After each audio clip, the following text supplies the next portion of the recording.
लड़की पटावा तारो इंस्टाग्राम पर।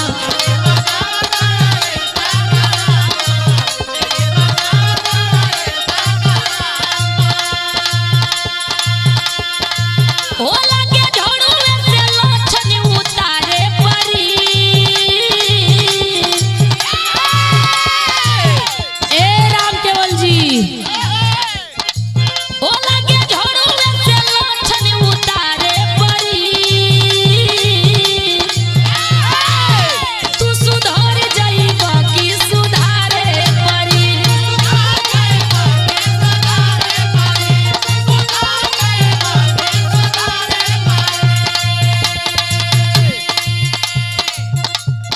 मरद परेशान मेहरारू से हो गई। कहता कि कुछ दिन से तुहार रहन देखता नहीं, हमार खाली कमी ढूंढता।